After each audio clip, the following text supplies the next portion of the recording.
Hi everyone, this is Dr. Akiminola. I go by Dr. A. How are you doing today?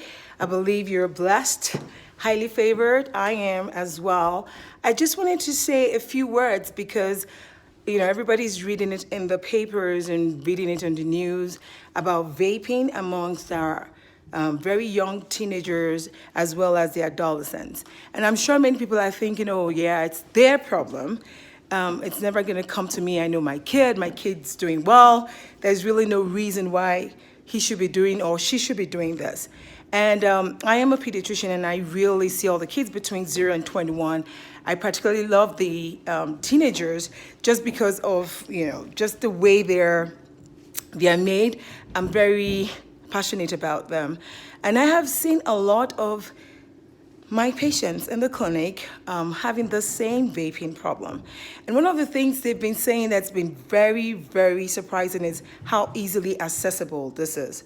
Some of these kids can get it during class, like it's just get in contact, meet me here, it will be here, describe a location, go pick it up there.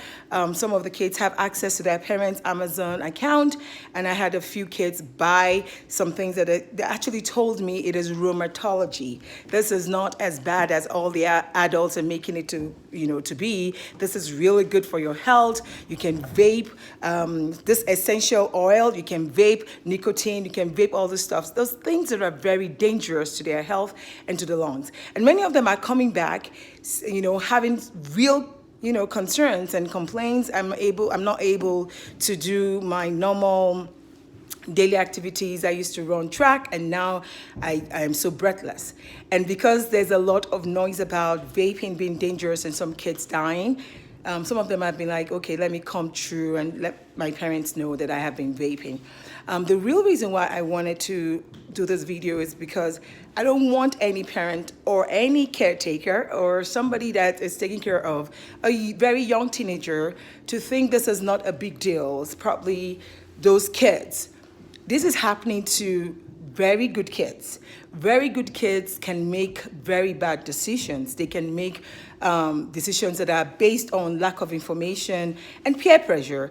Their developmental, stage is really, really to get their peers to like them. So they may know in their house, this is not something we would naturally do. My parents may not like it, but I want to fit in. And that need to fit in is stronger at that point than your love and maybe your rules at home. And so I want every parent and every caretaker to be a little bit more aware of this. And I don't want you to start hunting and, showing some kind of distrust, but I want you to be very vigilant and look out for signs and ask and talk with your kids. Do things that are a little bit unconventional, like if they're supposed to come back at a particular time, go pick them up, get there before time, when they're expecting you. Get to know their friends. I've always been an advocate for family time, eating together. These are the times when you get to know your kids better because then they show you some sign that you have not noticed before, and then you can start looking out for more things. But I don't want us to think vaping is their problem. It is something happening. It is very prevalent. It is happening with very good kids. So it's not just, the delinquents. And most of the so-called delinquents have other issues going on that make them appear to be.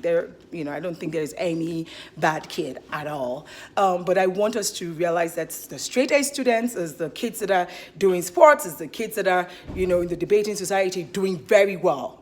They are the kids, some of those kids are involved in the vaping thing. So be very vigilant. If you believe in the power of prayer, I am a Christian, boldly proud to say that, and thank God by the grace of God, ordained as a pastor as well. You should be praying for your kids. You should be praying for the kids in our generation. They are, like a different species at this point. But more importantly, if you see what is happening in the environment, you can tell that the devil is really out to get our young generation. And we should stand in the gap. We should be very vigilant. We should take it seriously. We are too busy. Parents are too busy. They're either on their phones doing business, at work, and come back home moribund, not able to talk to the kids. this is not the generation where you could leave your kids outside and you're sure they will be fine. They're just playing with the neighbor's kids. This is the time when we need to be like extra careful, spend more time with the kids, prayerfully, search and look out for signs, and I believe that if we are all this vigilant, this whole problem will go away. And so until I come your way again, this is Dr. A signing off. If you have any comments, questions about this vaping issue, what are they vaping? What does vaping mean? What are the street names? I hear all those names every time a patient walks in. There's always a code name for everything. You can leave a comment below, and we'll try and get the answers to you. Have a wonderful day. God bless you. Bye.